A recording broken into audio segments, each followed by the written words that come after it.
Hello again, everyone. I'm Dr. George Simon, and welcome to another edition of Character Matters, the program where we talk about what I consider to be the defining issue of our time, the character crisis that we've been in for some time now, and that affects every single aspect of our lives.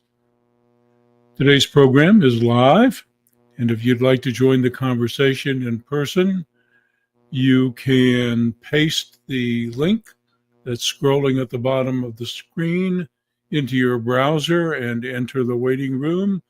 Or you can go to the blog at drgeorgesimon.com. That's drgeorge.com.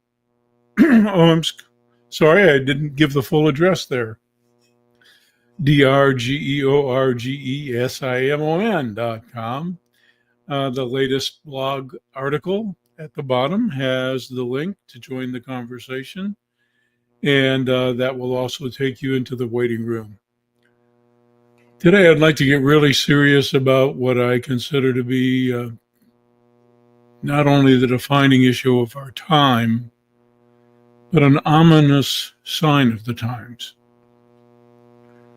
And that is that all manner of character disturbances, once regarded as highly unusual or repulsive, unthinkable, all manner of displays of poor character,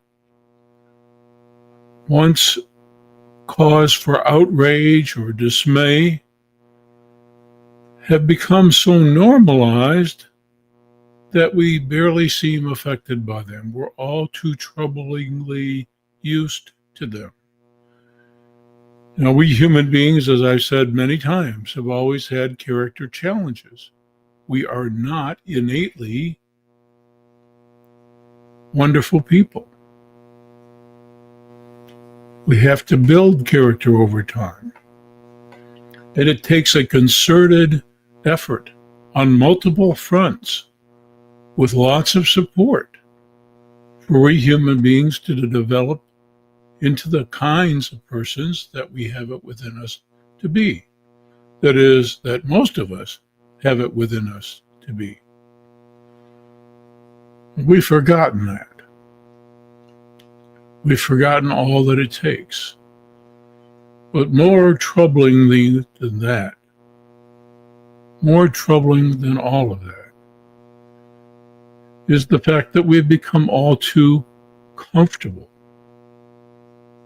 with all the most egregious displays of poor character. We give it a pass.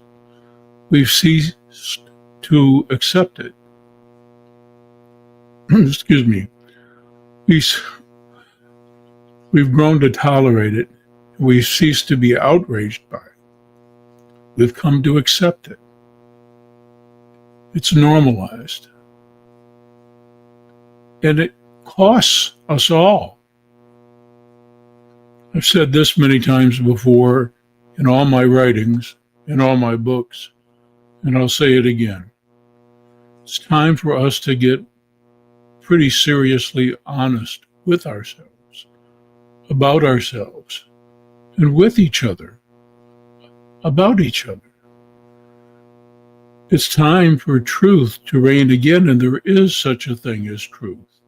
There's an inner sense that tells us when we know we're fooling ourselves, and we've been fooling ourselves for a long time. We give things a pass generally. When we know something's amiss, we give it a pass generally. When we're getting something we want or something that we hold to be important is being promoted or endorsed by someone. And so if that someone happens to be of reprehensible character, we give it a pass, just so long as we get that something that we want. But that kind of attitude is costing us. We don't realize it, perhaps, until it's too late, but it costs us. You can also join the conversation by entering the chat making comments, and I'll do my very best to attend to some of the questions in the comments. And I see that some folks have already entered. One person is asking why the inner voice has been ignored for so long. Why that voice inside of us all that lets us know when we're fooling ourselves or when our motives are not wholesome. There's so many reasons for that. Perhaps the biggest reason is that we are so coddled and so expectational, and we've been so indulged for so long. Many of our creature comforts are like an opiate. Many of our addictions are the same way. We get placated. The things that really matter, the values that really count, are not easy to come by. Let me get my words together here. We are essentially creatures of economy. That means we want to get the most for the least. We're hardwired that way, actually. This is basic learning theory. We do what we think will pay off in some way, bring us something positive, and we don't like to have to work for it.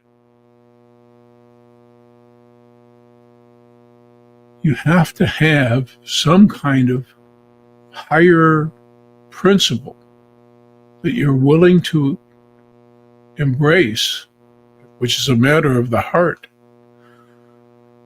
to do the hard work of building and embracing what counts. This life is not easy.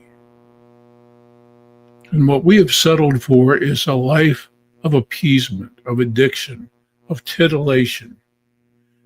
Because the higher orders of things take work to achieve, work and dedication.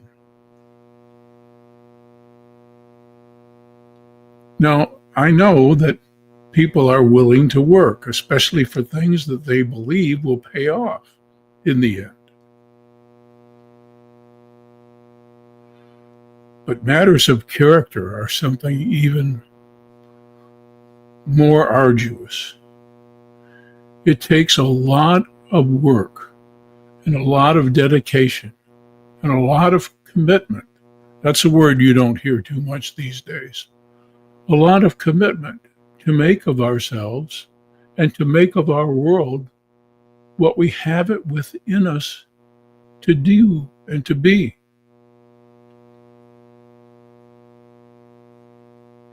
Something has to guide us, propel us. Something has to motivate us, something much bigger than our own selfish desires. But in an age of rampant entitlement, indulgence, relativism, in that kind of an age, coming by that kind of motivation and coming by that kind of character is rare.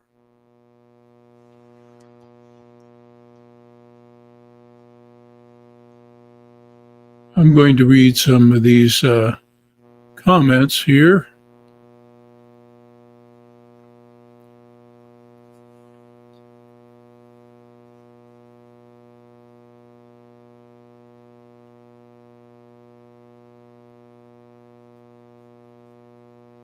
Some talk about privilege.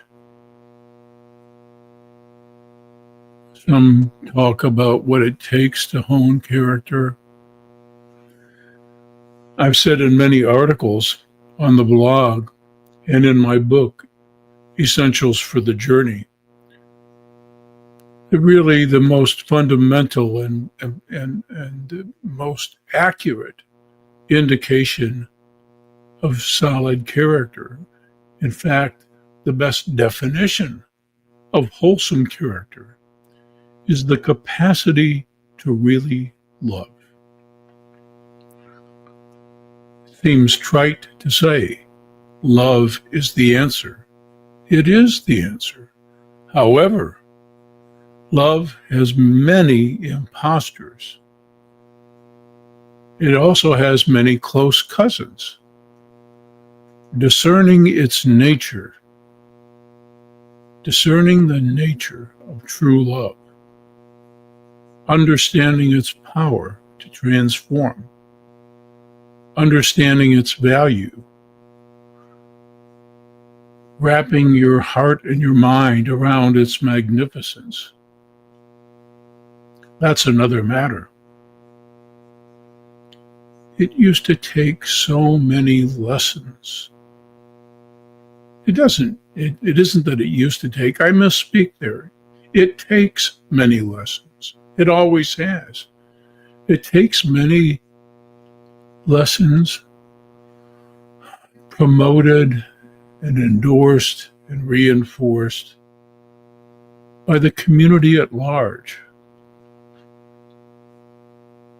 to help a person develop into the kind of person that gets it when it comes to love and has the character capacity to love.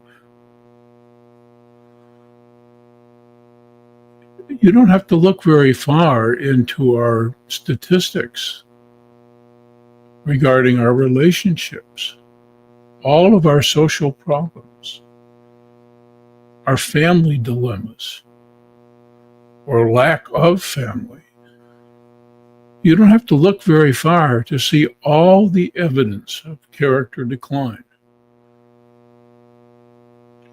And I've said it many times before, we've been in a vicious cycle. Where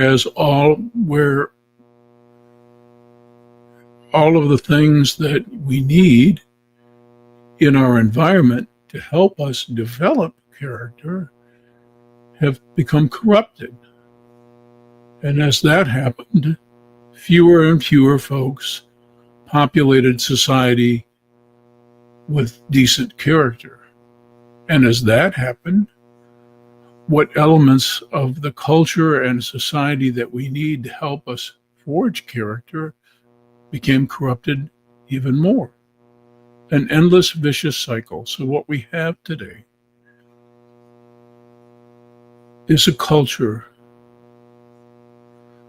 that not only promotes but even rewards the worst of character. Now, I've seen some things in recent days on the news and in the public forum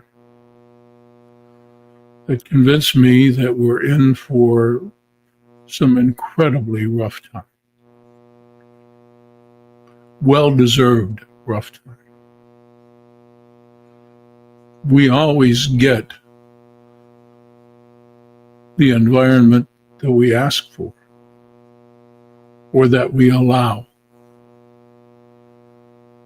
The world is a powder keg right now.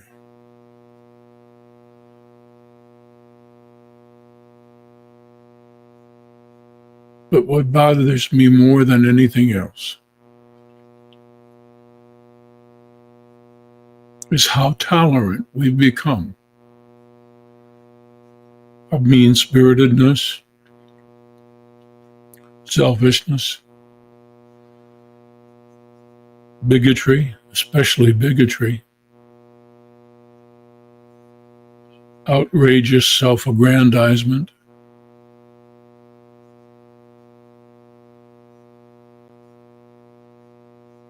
a lack of care, concern, a lack of honor, true honor, all those values that once held positions of prestige, now meaning virtually anything. But here's my cause for hope. I know underneath it all, I know this deeply. I've witnessed it so many times. And as a practicing therapist for years and years and years, I witnessed it firsthand. underneath it all, people are as hungry as they've ever been because they're so empty. They're so in need of a guiding light. Their souls yearn for more than this appeasement. So all is not lost. But we have to get brutally honest with ourselves, about ourselves. Everything we find fault with in the world is within us too. And we have it within our power to be one less character disturbed person in this world and help change the world, one heart at a time, beginning with our own. I realized a long time ago that all my work over the years has been meant more than anything else to inspire, to plant seeds, to say what needs to be said and leave the rest, humbly recognizing that I don't have the power to do anything else but speak. And it's ironic that in my later years, I'm having increasing trouble doing that too. So maybe my time for speaking is coming to a close.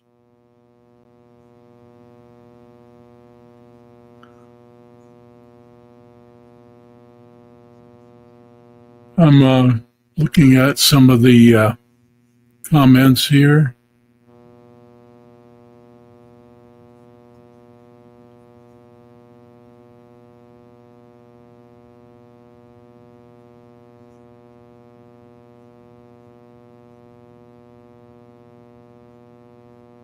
Some folks seem to be echoing the notion that that underneath it all, we are all quite hungry.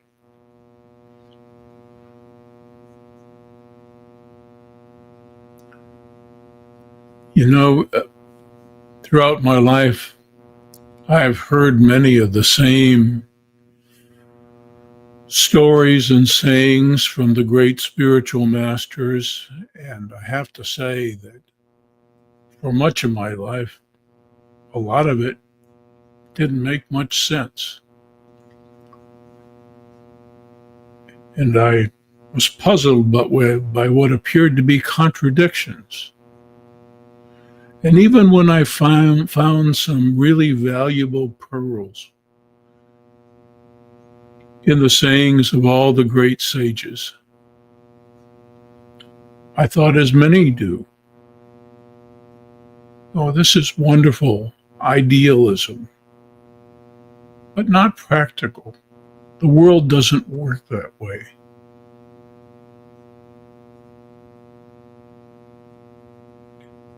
It really takes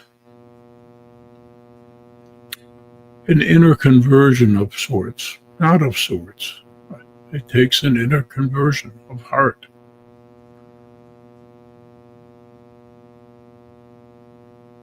To not only recognize the great wisdom that's been out there for us to just hear and see and embrace, but it takes something else to really turn oneself over, to live on a different set of terms, a more enlightened set of terms. And I'm not talking about mental enlightenment. I'm not talking about intellectual elitism. I think most people have had quite enough of that. As a matter of fact, I think one of the reasons that we're in this mess that we are in, especially with respect to the socio-cultural and political divides that have gotten so great, the divisions among us, is that people are tired of being preached to about just how superior their opinions are as compared to others. No hearts are converted that way. Not one single human heart will be converted by somebody pointing out how misguided somebody else is for the way they look at things. It doesn't change anything. It either breeds some resentment and a counterattack, or it causes someone to dig in their heels. That's not the way we go about it. Now, that doesn't mean that we don't have to stand up for principle. We do. And sometimes in standing up for principle, you have to be willing to pay a great price.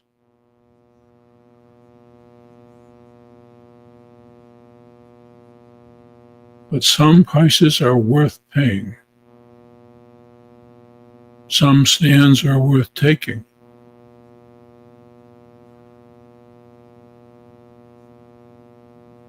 And some lines are worth drawing. I've mentioned in a couple of articles, and I talk about this also in Essentials for the Journey, that in growing and coming to understand the nature of real love, one necessarily comes to realize that some barriers, some boundaries, some artificial blockades, obstacles in the way of human communion have to be broken down. But to be genuinely loving and not self-serving and not destructive in the way one goes about things, some other boundaries, some other limits within human interaction, relationships, some other boundaries must absolutely be respected or imposed or held fast. And the real trick in developing the capacity to love, and therefore in developing wholesomeness of character, is to understand the difference between those barriers that gently need to come down between us and those boundaries that must absolutely be respected. That discrimination, perhaps more than anything else, is fundamental to understanding how to love.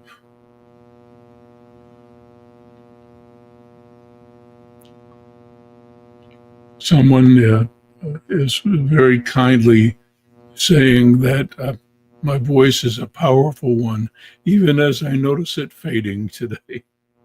I did my best to do my vocal exercises and to rest before the podcast today because I knew that by the end of it, it might be gone.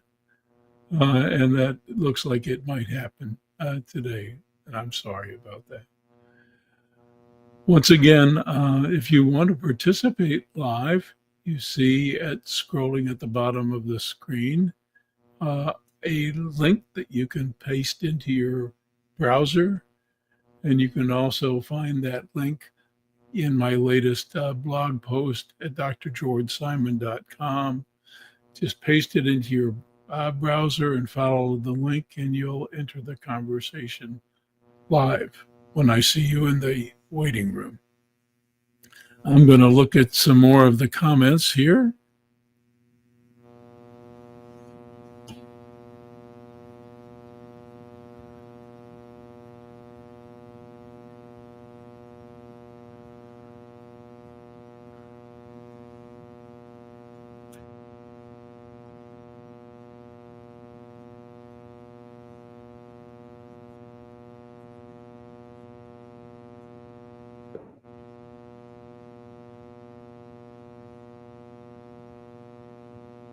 I surely appreciate them.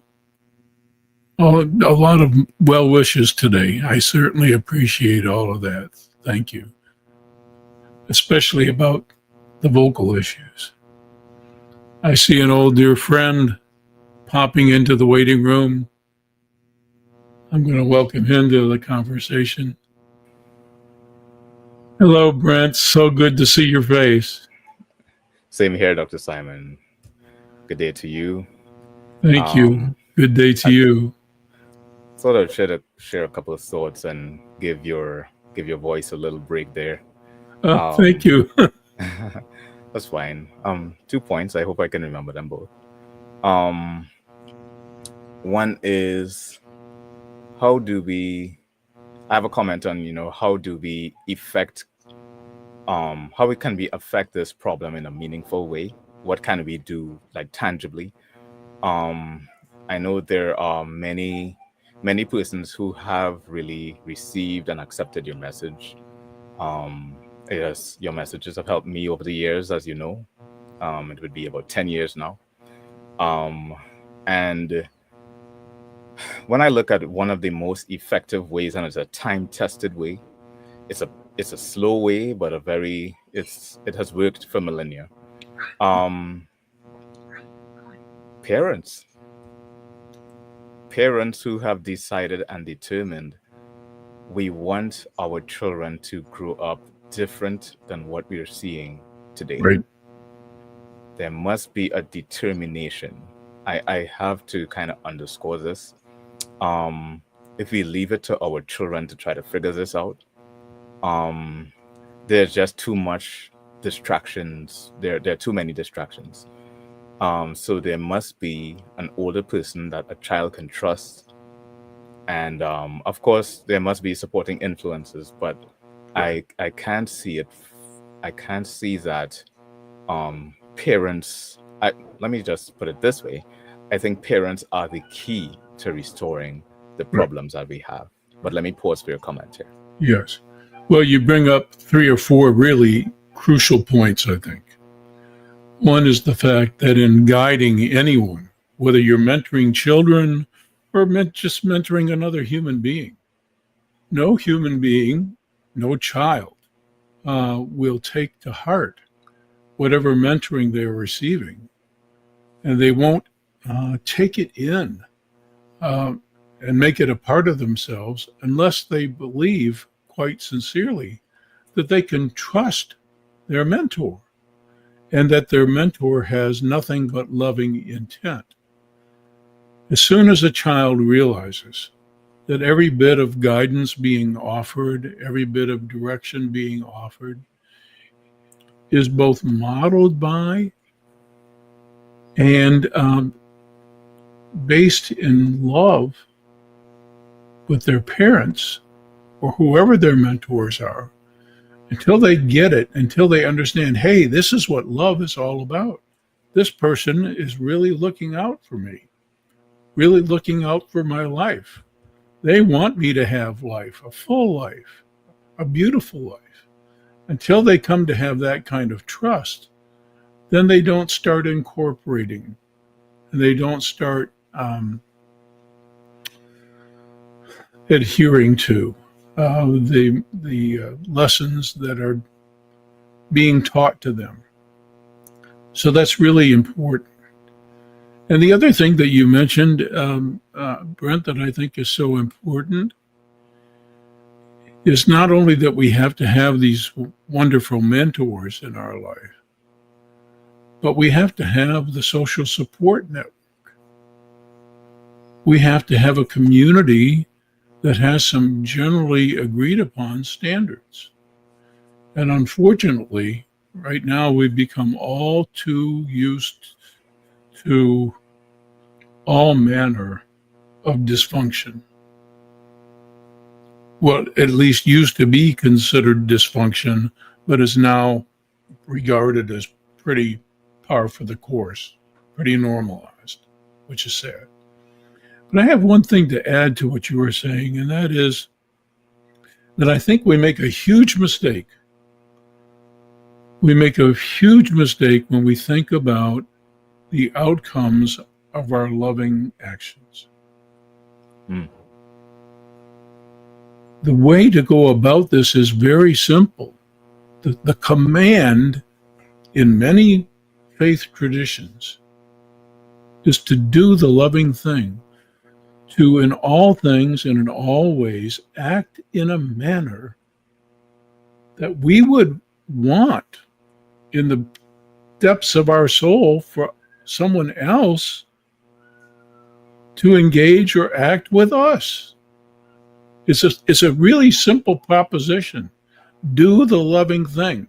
Where we get into trouble is we start getting into what I will call God's business, which is the outcome. That's Mm. not in our hands. And frankly, it's none of our business. Mm. We're so used to thinking, well, I'll do this if I can expect this in return. We're so used to thinking that way that we question everything because we are wondering what it will get us or what the result will be. That's not the point. Mm. In doing the loving thing, we are one less troubled person in this universe. And the effect that it has, well, the effect that it has on ourselves is immediate. Every time we do the loving thing, we become a better, stronger person. Every time we're better able to discriminate what the loving thing is, we become a better, stronger person. But what effect it has beyond that is none of our business. Ours is but to do it. Mm. And I know so many people, I can tell you this, as a practicing therapist for so many years, we get so used to focusing on outcomes, people, places, and things that we can't really control. We get so used to thinking that way that is why we have so much what we call in the mental health services reactive depressions that are not strictly of biological origin, where something goes wrong hormonally or some other way and upsets the biochemistry. Most depressions are engendered, that is, they're cultivated over time. And the biggest way to get there, as I describe in Sheep's Clothing and in Character Disturbance, the most assured way to get to that depressed state is to keep putting time, energy, and focus on people, places, and things that you can't control, that you really have no power over. Fighting losing battles Mm. is at the core of most reactive depressions. And when you stop focusing on those kinds of things, and when you take the power back by just doing what you have the power to do, regardless of the outcome, joy returns to your life. Yeah. Yes. Indeed. Yeah. Brent, your video has disappeared, so I can't see your smiling face. I'm not sure what Yes. happened there. And you can be sure I am smiling, but it seems I have some camera issues. But I hope that doesn't bother things too much. I did No. remember my second point. Would you like me to share? Sure. Yeah. My second point is more on the individual aspect now. It's really difficult I have found for modern persons to be able to critique themselves in an objective way. We do have the time to explain why that it is so, but I think that is the truth. It's difficult, and especially the modern frameworks that we've been given for thinking hinders us even more, right? Yes. Now, I'm going to make a suggestion and also share a little bit of what I've done privately. I have found that what helps a lot is if you start to consider older material, what I mean older books, I am into songs, actually hymns, because I have a religious background. So Hmm. I actually explore older hymns, and it's really interesting to read. When I say older, I'm talking about like the 19th century, like 1860s, 1870s, and just reading a hymn that was published in that time, as opposed to now, you'd be very surprised. The English is different, the themes are different, and it allows me to see a bit. It allows me to see things from a different perspective than the modern perspective, Hmm. and that's an encouragement I'd really like to give to persons in general, that they Yeah. try to look at how did we live, how did human beings live in earlier times, right? They really weren't caught up with a lot of the things that we are caught up with, you know. And I think that if we are to solve this character problem, we have to challenge our thinking. um I could say more, but let me pause for your thoughts on that. Yes. That's a very good point. And if I could elaborate just a little bit, uh, one of the things about the ancient wisdom, wherever it comes from, and there is wisdom out there, and whatever your source is for that wisdom, how we process that wisdom, what we take from it, how we interpret it, what we make of it, depends a lot on what's not yet resolved within ourselves. When we don't know ourselves very well, then we can't really understand this environment that we're in and the other folks in our environment. It begins with self understanding. And unfortunately, we are very complex creatures. There's a lot of good and bad and ugly within us all. And it takes a lot to do some serious soul searching, understanding all that goes on within us, understanding our own condition to give us a better understanding of the human condition. That helps us sift through all the messages.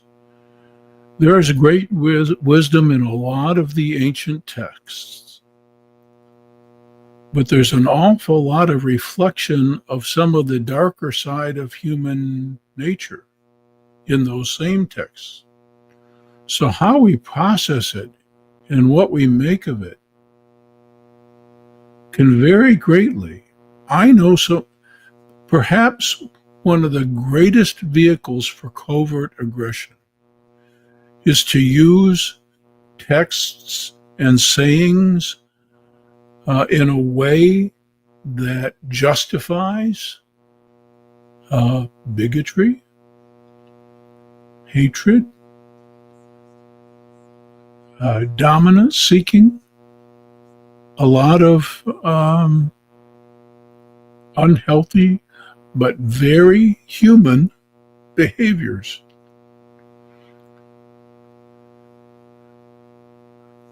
The biggest message that I take from the masters that I have contemplated and the master that I regard as the ultimate master, perhaps the biggest message that I've taken, the most important message that I've taken, is that until you sift through all the different aspects of self and discover who you really are at the core and what this experience is really all about, you can't move to the next level of existence. I hear people talk about being born again. And when I listen to how they describe the experience, I'm troubled. I'm deeply troubled.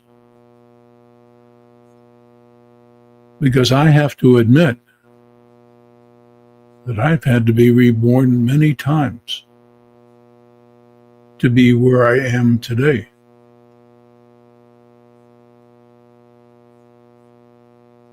And I'm not averse to the idea, if it's necessary, for yet another crucifixion, if you will, and another rebirth. Because my relentless pursuit is for the truth. And my master says that if I seek it, I will know the truth, and it will eventually set me free.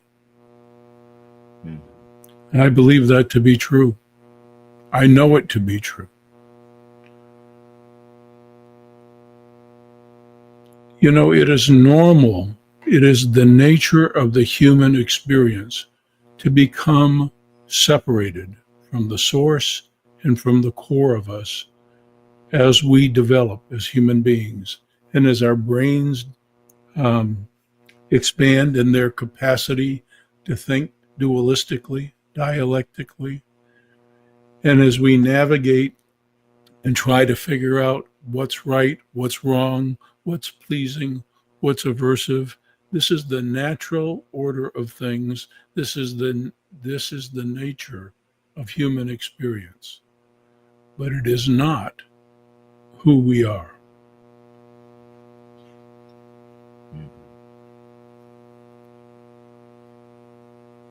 Well, you know, perhaps I said that a bit incorrectly, because in a sense, it is. It is and it is not. As a matter of fact, it's our penchant for thinking that dualistic or dialectical way that gets in the way of embracing what seems to be a polar opposite. We are these animals with this programming, but we're also more. We're also more. And we have it within us, with a great deal of help and grace. We have it within us to be transformed and to transcend. A lot of pain involved usually. But it's there. And because I know that the hunger is there, I know that deeply. I haven't met a person, well, once again, I'll take that back. I have met a few people. There are some people, there are some folks so full of their self-aggrandized self that they have literally, I used that word incorrectly, they have actually sacrificed their soul. We don't sell our souls, and they're not snatched from us, but we can surrender them when our heads get too fat, when we get too impressed with our smaller, more petty, more self-aggrandized self. And what has bothered me perhaps more than anything else in recent days is seeing some prime examples of how ugly narcissism can look, how malignant it can be, how utterly repulsive it could have been in former days. Witnessing that and not being sick to our stomachs. Mm. Not saying, oh my gosh, we can be so much more than that. We can be so much better than that. Yeah. It breaks my heart. There's a lot of there's a lot of there's a lot of character disturbance and public examples. Um, here's what I say. I think we do need more examples, and I think we both understand that people who take the less trodden path, they're not going to make the news. Mm-hmm. They're not. It's not going to be publicized that, hey, this person is living, according to character, building the character. That's not going to make the news.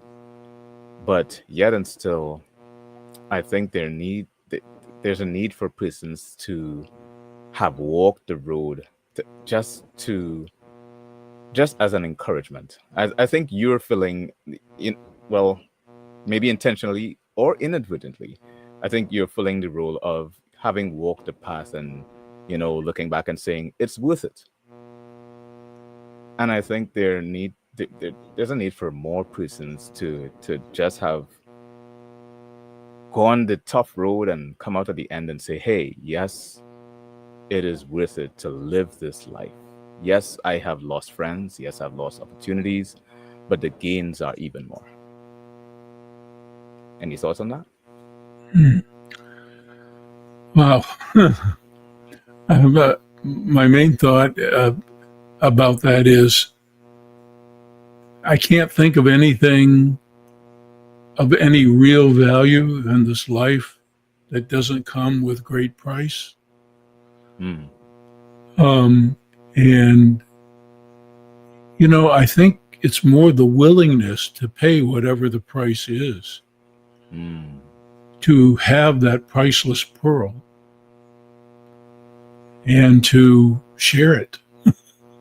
It's more the willingness. One of the founders of AA said that the core of recovery could be summed up in one word. And that one word, he said, is willingness.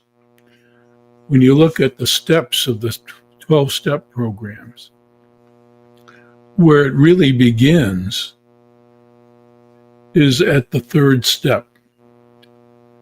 Because first is the realization, second comes the hope, but the pivotal step, it's actually written into the step, is the willingness to turn oneself over to something priceless. And that willingness is a matter of the heart. We face that decision we face that choice in every single decision, every single day, in every single situation, no matter how small or seemingly insignificant. We're faced with a situation and we have a choice to make. And it is the willingness to make the loving choice, even when it seems not in our best interest, or when it seems to come with a negative price tag, or when it might hurt in some way. It is the willingness to do the loving thing that makes all the difference for character. And you also have to have some sense that this life is all about something more than just this physical existence and all the so-called rules of the world. Might makes right, get it while you can, all those things that really make sense in a material and temporary world. All those rules actually make it, if this is it, if there's nothing more, and if nothing ultimately matters, other than what's here, then all of the rules of the world make perfect sense. Get what you can, however you can, in any way you can, enjoy as much as you can, please yourself as much as you can, because in the end, you're just going to be gone and it doesn't really matter, right? All the rules of the world make sense then. The only way anything else makes sense is if this is not all there is.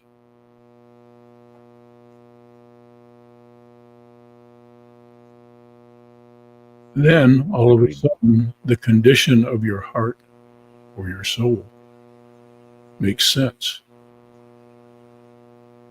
And how well you've loved or haven't loved makes sense. But only if this is not it.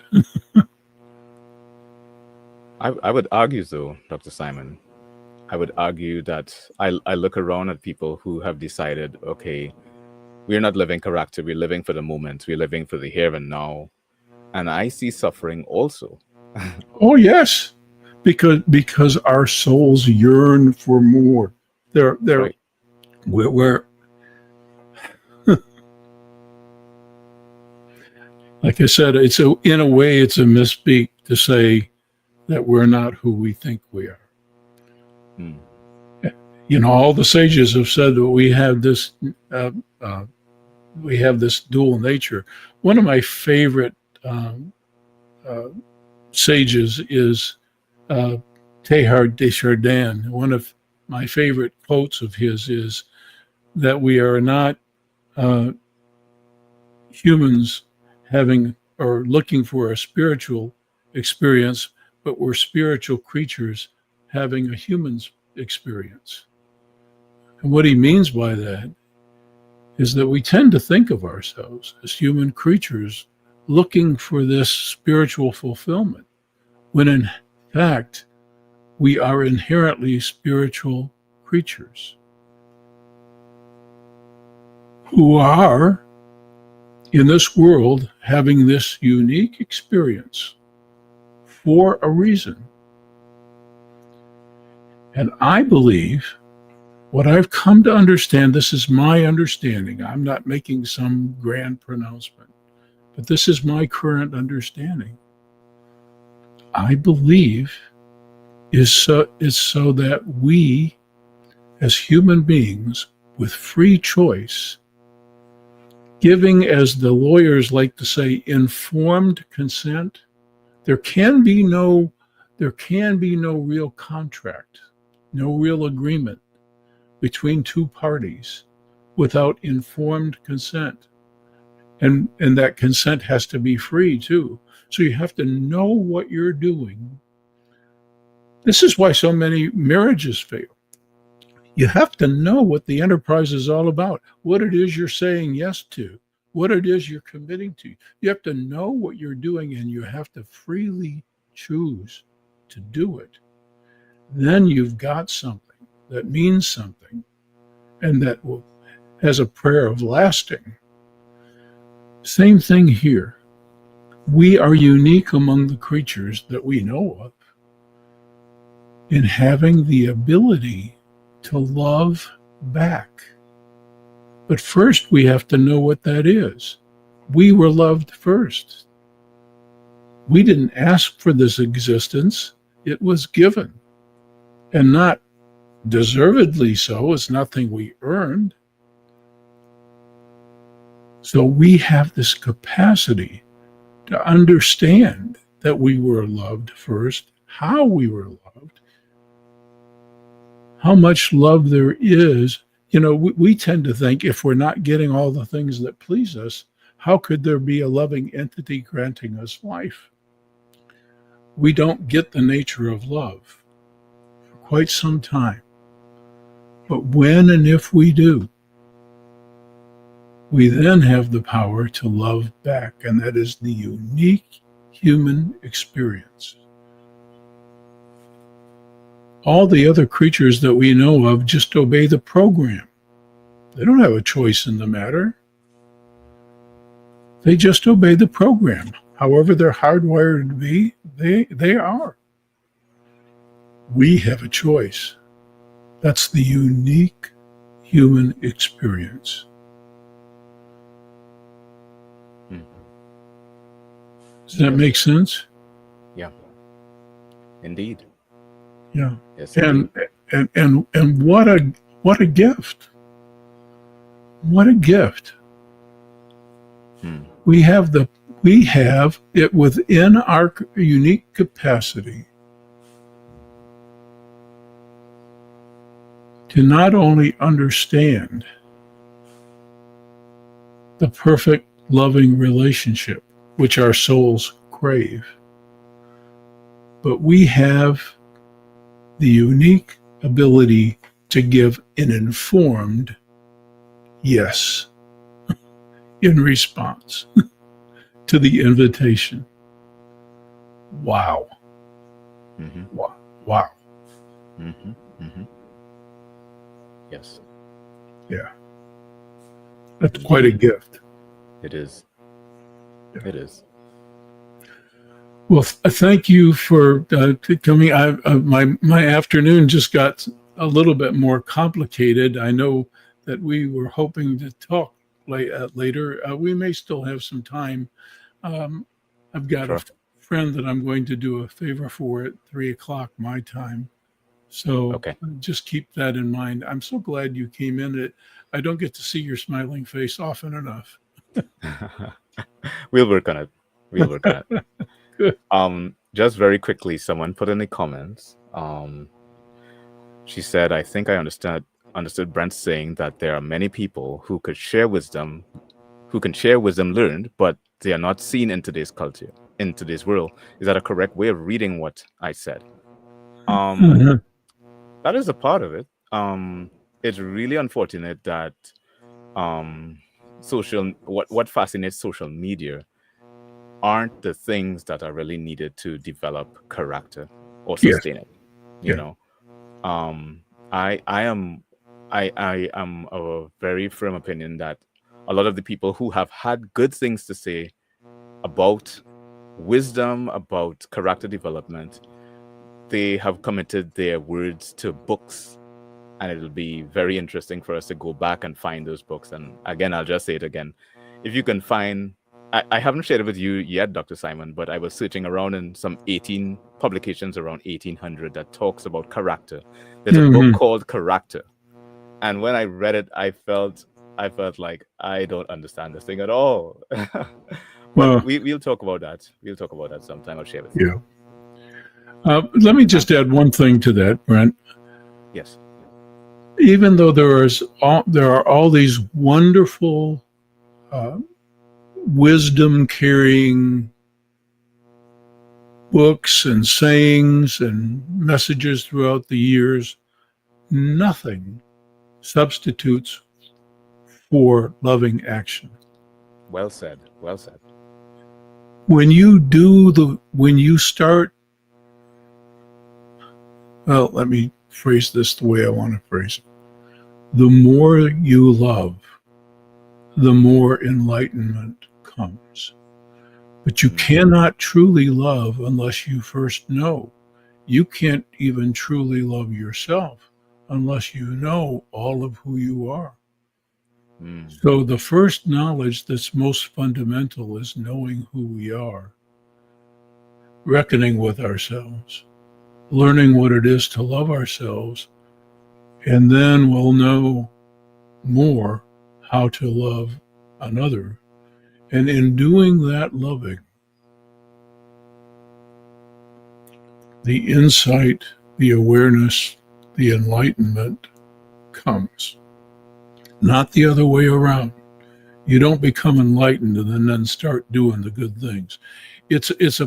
I mentioned the vicious cycle earlier about social things becoming corrupted and character becoming corrupted. It works that way too with enlightenment, but just in the opposite way. Well, our time has come to a close. We're running a little bit over. I invite folks to go to the blog at drgeorgesimon.com, to avail themselves of the books if they have a mind to. If you don't, all the timely articles on the blog available free of charge. And to tune in again for another edition of Character Matters, the third Wednesday of the month, we'll be here live again. So until next time, thanks for tuning in. I'm Dr. George Simon. Until then, take care.